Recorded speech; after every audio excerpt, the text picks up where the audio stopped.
Shalom saudaraku, kembali lagi berjumpa di Life Study, sebuah orang yang berhenti belajar, berhenti bertumbuh. Mari kita bersatu dalam doa. Bapa dalam surga, bicaralah kepada kami pribadi lepas pribadi. Kami buka hati kami, siap belajar kebenaran firman Tuhan. Dalam nama Tuhan Yesus kami berdoa, amin. Saudaraku, kita akan meneruskan pembelajaran kita. Kita sekarang sudah mulai masuk ke dalam perjalanan Paulus, ya. Kita pada hari ini akan masuk dalam Kisah 12 ayat 25, ya. Kita nyangkut satu ayat di pasal 12 sebab sambungannya memang ini harus disambung dengan pasal 13. Jadi minggu lalu kita sampai Kisah 12:24. Pada kesempatan ini kita mulai 12:25, satu ayat saja di pasal 12. Kemudian kita akan membahas sampai Kisah 13 ayat yang ke-12. Oke, kita akan mulai saudaraku. Kisah 12 ayat 25, ya. Jadi mulai sekarang ini sampai ke belakang kitab Kisah Para Rasul akan fokus pada perjalanan Rasul Paulus. Mari kita lihat. Kisah 12 ayat 25. Barnabas dan Saulus kembali dari Yerusalem. Setelah mereka menyelesaikan tugas pelayanan mereka, mereka membawa Yohanes yang disebut juga Markus, ya. Jadi di pasal-pasal sebelumnya, ya, di mana murid-murid pertama kali disebut sebagai Kristen itu di Antioquia. Antioquia ini menjadi base atau pusat dari Barnabas dan Saulus, ya. Nah, dia mengumpulkan sumbangan untuk Yerusalem sebab jemaat di Yerusalem yang adalah jemaat induk mengalami kesulitan besar. Dan Barnabas dan Saulus membawa persembahan jemaat ini kepada jemaat di Yerusalem. Setelah itu mereka kembali, ya. Nah, jadi pada zaman dulu itu pusat gereja pertama adalah Yerusalem. Kemudian yang menjadi pusat gereja kedua, ya, di mana itu disebut dalam Alkitab itu adalah Antioquia. Jadi Antioquia ini pusat gereja yang kedua, saudara, setelah Yerusalem, ya. Nah, tetapi ketika mereka kembali ke Antioquia dari Yerusalem, mereka membawa Yohanes yang disebut juga Markus. Nah, ini nama yang udah sering kita dengar, Markus, yang adalah anak Maria, di mana rumah ibu Markus ini atau rumah tempat tinggal Markus adalah base camp untuk jemaat di Yerusalem, ya. Rumahnya besar, loteng atasnya dipakai oleh Tuhan Yesus untuk perjamuan terakhir, atau yang kita kenal juga dengan perjamuan kudus, perjamuan Paskah terakhir sebelum Yesus disalibkan. Dan juga rumah yang sama juga yang dipakai murid-murid untuk menantikan Roh Kudus di loteng Yerusalem. Nah, kalau kita melihat dari namanya, selama ini kita bilang Markus. Dialah juga yang menuliskan Injil Markus, saudara, ya. Markus adalah seorang dari 70 murid. Ternyata dia punya nama asli, yaitu nama Ibrani, ya. Nama Ibrani itu Yohanan, dalam bahasa Yunani menjadi Yohanes, ya. Nah, Markus itu sendiri nama Latin. Jadi kalau orang Yahudi pada saat itu punya nama Latin, itu pasti orang yang berpendidikan, orang yang terpelajar, ya. Ibaratnya kalau dari yang betul-betul masih di kampung gitu misalnya, ya, Jawa, ya nama Bejo itu umum. Tapi kalau tiba-tiba di kampung itu ada nama Billy, Robert, nah itu kan pasti, wah, ini udah pasti pernah keluar dari kampung itu. Nah, kira-kira gambarannya seperti itu. Markus itu nama Latin, saudara, ya. Jarang orang Yahudi yang punya nama Latin pada saat itu. Kalau sampai punya, ya berarti ini dia adalah seorang yang sangat terpelajar, ya. Oke, Kisah Rasul 13 ayat yang pertama sekarang. Pada waktu itu dalam jemaat di Antioquia ada beberapa nabi dan pengajar, yaitu Barnabas dan Simeon yang disebut Niger, dan Lukius orang Kirene, dan Menahem yang diasuh bersama dengan raja wilayah Herodes dan Saulus, ya. Nah, jadi sampai saat ini, saudaraku, ya, memang belum ada kekhususan pelayanan untuk menunaikan amanat agung, yaitu memberitakan Kristus kepada bangsa-bangsa. Jadi semuanya masih berfokus kepada pelayanan kepada orang Yahudi dan belum keluar dari wilayah Israel. Nah, dimulai dari pasal 13 ini, penulis Kisah Para Rasul Dr. Lukas akan memulai fokus pada perjalanan misi Paulus, di mana Paulus dipakai Tuhan untuk melayani bangsa-bangsa lain. Nanti kalau kita lihat terus ke belakang, kenapa Paulus yang dipilih? Kemungkinan besar adalah Paulus orang yang paling terbuka dengan bangsa-bangsa lain. Nanti kita akan belajar terus, saudara, akan hal itu. Tetapi dari ayat yang kita baca, kita bisa melihat pelayanan 5 jawatan benar-benar berfungsi dalam gereja mula-mula. Nabi dan pengajar semuanya berfungsi dalam karunia pelayanannya masing-masing. Nabi dan pengajar semua ada dalam pelayanan masing-masing. Makanya ada beberapa nabi dan pengajar. Sekali lagi, karunia kenabian hingga hari ini masih ada. Itu bukan hanya di PL, itu hal yang biasa. Nanti kalau saudara baca di mana nabi ikut memberikan direksi, pesan profetik yang ingin disampaikan kepada umat Tuhan. Saya tahu memang ada banyak orang yang mengeluarkan nubuatan palsu. Tetapi sebagai orang bijak saudara kalau saudara mendengar pesan profetik, nubuatan, saudara tampung saja dulu, tampung dulu.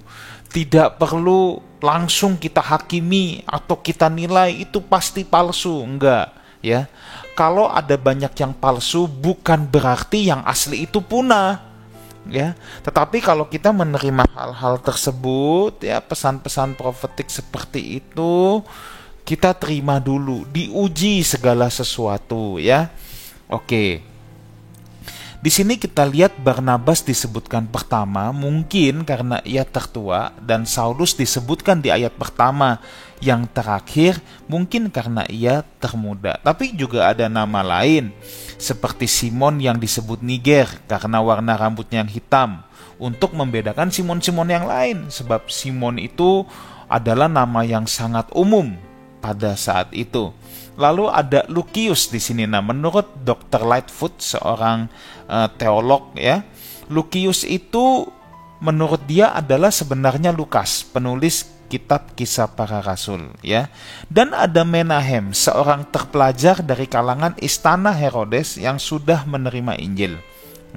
Oke, ayat 2 dan 3.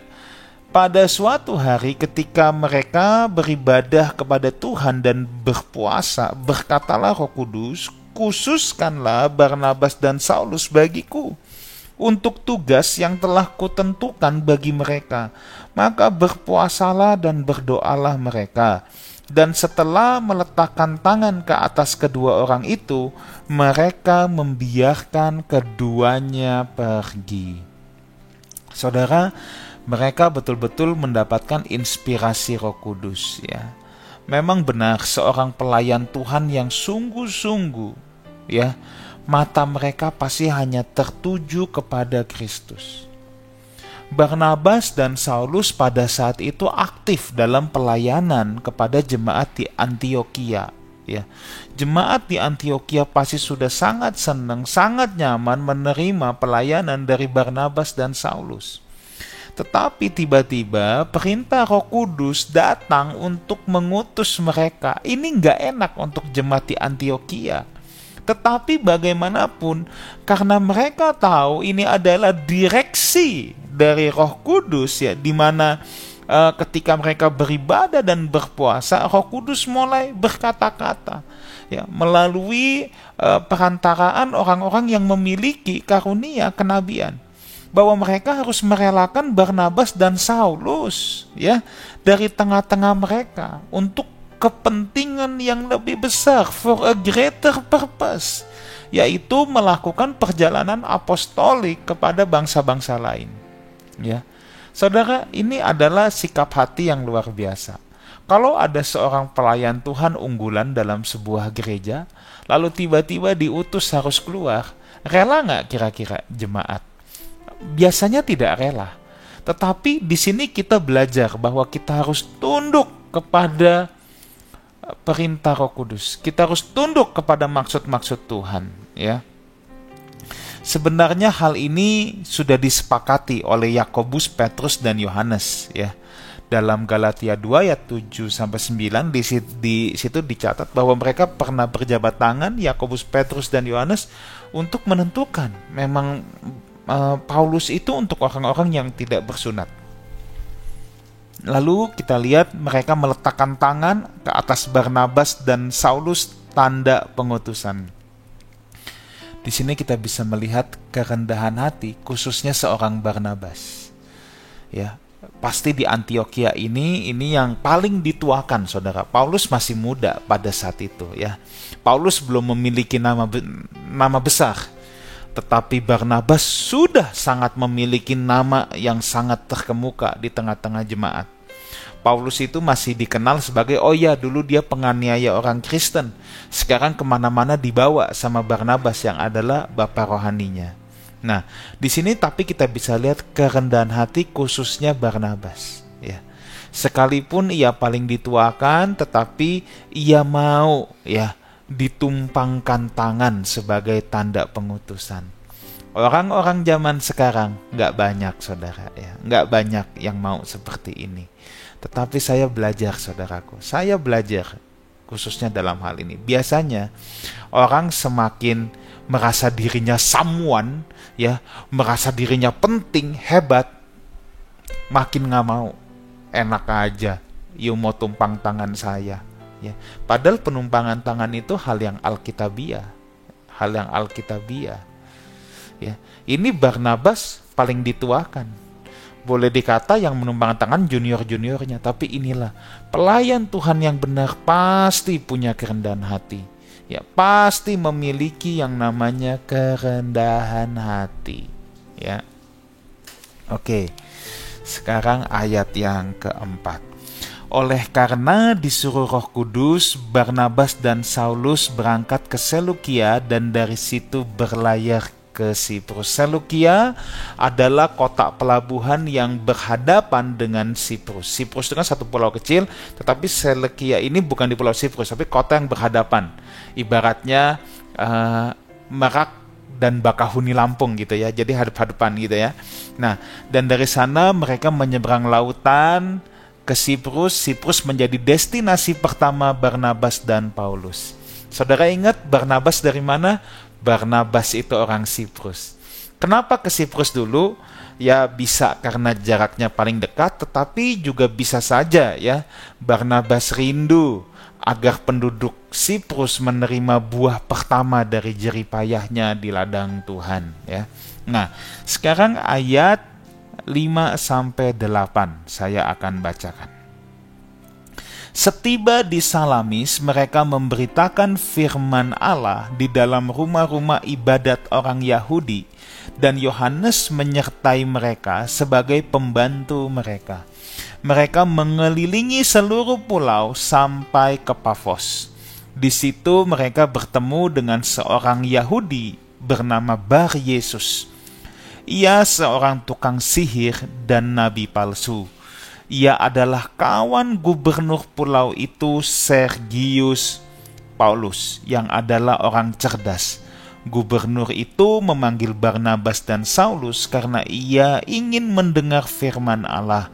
Tetapi Elimas, demikianlah namanya dalam bahasa Yunani, tukang sihir itu menghalang-halangi mereka dan berusaha membelokkan gubernur itu dari imannya. Nah, saudara, karena kita masuk dalam perjalanan Paulus, saya akan menampilkan peta supaya saudara punya visual kira-kira gimana sih. Nah, saudara bisa lihat di layar kaca saudara ada peta ya. Yerusalem terletak di bawah, Antioquia di atas ya. Nah, lalu saudara bisa lihat mereka ke pulau yang paling dekat, yaitu Pulau Siprus ya. Nah, Pulau Siprus ini tentunya dari Selukia tadi, kalau saudara lihat Paulus nyebrang, maka perjalanan pertama dia tiba di Salamis. Sebab Salamis ini kota paling timur. Siprus ini kan pulau kecil ya. Lalu kalau saudara lihat Salamis itu adanya di kanan, kemudian Paulus dan Barnabas mengelilingi pulau itu sampai nanti terakhir di Pafos, kota yang paling barat ya. kota yang paling barat, dan disitulah terdapat gubernur Sergius Paulus. Nah, jadi nanti minggu-minggu ke depan setiap Paulus pindah kota, peta ini akan saya tampilkan supaya kita bisa bisa ikut pelan-pelan menghayati bagaimana Paulus mengadakan perjalanan ini. Perjalanan misi Paulus itu sampai 3 kali, saudara ya. Itu kalau saudara lihat sudah ada keterangannya. Ini perjalanan misi pertama yang garisnya putus-putus dulu ya. Nanti ada kedua, ketiga, dan perjalanan keempat itu terakhir perjalanan ke Roma, dan Paulus wafat di Roma. Baik, kita lanjutkan ya. Nah, jadi pertama-tama mereka ke Salamis, kota paling timur. Nah, tempat ibadah Yahudi selalu biasanya digunakan oleh Paulus sebagai batu loncatan ketika ia ingin melayani. Ya. Nah, karena memang saat itu orang Yahudi juga sudah tersebar di berbagai tempat, ya. Dan Yohanes Markus membantu mereka dalam tugas pelayanan, ya. Mereka keliling dari Salamis paling timur sampai ke Pafos yang ada di paling barat. Nah, di sini menarik, mereka bertemu dengan seseorang yang bernama Bar Yesus, ya. Bar Yesus. Nah, yang dikenal juga dengan Elimas, ya. Dikenal dengan Elimas, di mana ia tinggal di Pafos, tempat gubernur tinggal, dan di situ dia juga bersahabat baik dengan gubernur Sergius Paulus, ya. Di mana kita percaya gubernur Sergius Paulus dikatakan di sini ia seorang yang cerdas. Jadi ketika ia sampai memanggil Barnabas dan Paulus, itu juga pasti bukan sembarangan. Pasti dia sudah punya perhitungan, dia sudah mendengar terlebih dahulu sampai dia mau tahu. Dia bukan orang bodoh, ya. Nah, Elimas ini tukang sihir dan nabi palsu. Ia melakukan nubuat-nubuat palsu, hal-hal supranatural, sehingga banyak orang masyarakat situ yang tertarik kepada dia. Padahal namanya Bar Yesus, saudara. Bar anak Yesus, Yehosua, ya. Itu artinya anak keselamatan. Tetapi orang-orang Syria menyebutnya dengan Bar Shoma, bukan Bar Yesus. Bar Shoma itu anak kesombongan, ya. Nah, jadi di sini Elimas khawatir sekali kalau sampai gubernur, ya, terpengaruh dengan berita yang akan disampaikan oleh Barnabas dan Paulus, ya, sebab dagangan dia bisa bubar, popularitas dia bisa turun, saudara. Ya, makanya saudara, dari sini kita belajar jangan mudah terkesima dengan orang-orang yang bisa melakukan hal-hal supranatural, ya. Sebab iblis pun bisa, saudara, ya. Selalu saya katakan, mujizat itu bukan cuma Tuhan yang bisa lakukan, iblis juga bisa lakukan hal-hal ajaib. Makanya hal ajaib supranatural tidak pernah boleh menjadi ukuran kita, ya. Tidak pernah boleh menjadi ukuran kita. Yang iblis tidak bisa lakukan adalah kasih. Yang iblis tidak bisa lakukan adalah hidup dalam kebenaran, ya. Hidup dalam kebenaran firman Tuhan dan kasih itu tidak bisa ditiru oleh iblis. Iblis bisa meniru mujizat, iblis bisa meniru hal-hal ajaib, tapi iblis tidak bisa meniru hidup dalam kebenaran firman, dan iblis tidak bisa meniru hidup di dalam kasih, ya. Nah, jelas Elimas nggak mau gubernur terpengaruh, dia berusaha menghalang-halangi. Nah, kita lihat sekarang 9-12, bagian terakhir dari pembelajaran kita pada pagi hari ini. Tetapi Saulus yang disebut juga Paulus, yang penuh dengan Roh Kudus, menatap dia dan berkata, "Hai anak iblis, engkau penuh dengan rupa-rupa tipu muslihat dan kejahatan. Engkau musuh segala kebenaran. Tidakkah engkau akan berhenti membelokkan jalan Tuhan yang lurus itu? Sekarang lihatlah, tangan Tuhan datang menimpa engkau dan engkau menjadi buta. Beberapa hari lamanya engkau tidak dapat melihat matahari." Dan seketika itu juga orang itu merasa diliputi kabut gelap, dan sambil meraba-raba ia harus mencari orang untuk menuntun dia. Melihat apa yang telah terjadi itu, percayalah gubernur itu, ia takjub oleh ajaran Tuhan. Saudara, ayat 9, tetapi Saulus yang disebut Paulus. Nah, jadi mulai di sini penulis kitab Kisah Para Rasul konsisten menyebutnya Paulus bukan lagi Saulus, ya. Nah, sekali lagi saya ingatkan, Paulus itu bukan nama pertobatan, saudara, ya. Itu bukan nama pemberian seperti Simon yang mulai hari ini engkau dipanggil Petrus di atas batu karang. Itu kan kayak dalam tanda petik kayak nama baptisan gitu ya, nama setelah penugasan atau nama pertobatan, ya. Enggak, tetapi atau Yakub menjadi Israel gitu ya. Nah, tetapi kalau kita lihat di sini, Saulus dan Paulus itu bukan nama pertobatan. Saulus nama Ibrani, Paulus itu nama Yunani. Nah, jadi Dr. Lukas di sini ingin menunjukkan karena Paulus memulai perjalanan misinya kepada bangsa-bangsa yang non-Yahudi, maka ia konsisten kemudian menggunakan nama Yunani, yaitu Paulus, ya. Nah, di sini kita lihat Paulus yang penuh Roh Kudus menatap dia. Nah, kita bisa lihat di sini, saudara, ya. Barnabas ini rasul. Paulus juga jawatannya rasul. Tetapi dua rasul ini berbeda.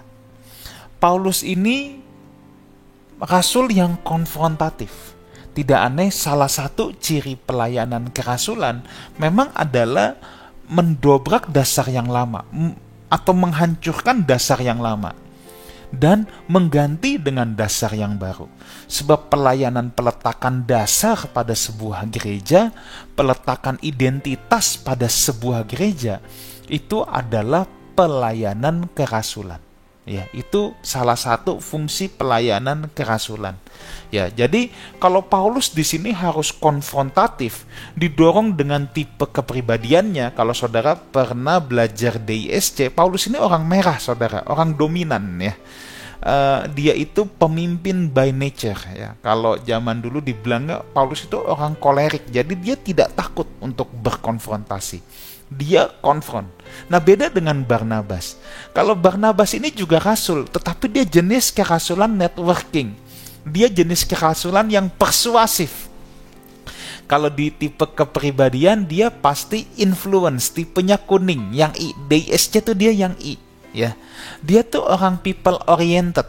Dia orang hubungan. Dia pandai membangun hubungan. Siapa yang membuat Paulus bisa diterima oleh jemaat? Barnabas. Waktu orang takut dengan Paulus, Barnabas yang bawa Paulus. Nah, jadi dua kerasulan ini beda. Yang satu mainnya hardcore, yang satu mainnya lembut. Nah, itu perbedaan Saulus dan Barnabas. Dan itulah kekayaan Tuhan dalam memakai kita sesuai dengan tipe kepribadian kita, ya. Nah, dan di sini kita melihat Barnabas itu disebut juga rasul hubungan, ya. Dia meletakkan dasar juga di Antioquia, tetapi dengan cara membangun hubungan. Nah, kalau Paulus itu lebih saklek, menghancurkan dasar lama, meletakkan dasar yang baru. Nah, tapi saudara lihat di sini, ya, dalam konteks ini ketika Injil baru akan masuk mempenetrasi satu wilayah, tetapi ada penentang dan penghalang, atas izin Tuhan dan dorongan Roh Kudus, Paulus dipenuhi kuasa untuk menjatuhkan murka Allah dan memanifestasikan salah satu karunia Roh Kudus, yaitu roh yang mengadili. Kalau kita baca, ini Paulus main langsung aja. Oh, kamu akan buta, hai anak iblis, engkau penuh tipu muslihat, tangan Tuhan menimpa engkau. Wah, saudara, kalau zaman sekarang ada yang kayak gini, langsung dibilang itu pendeta apa? Pendeta nggak punya kasih, kan tuh gitu ya.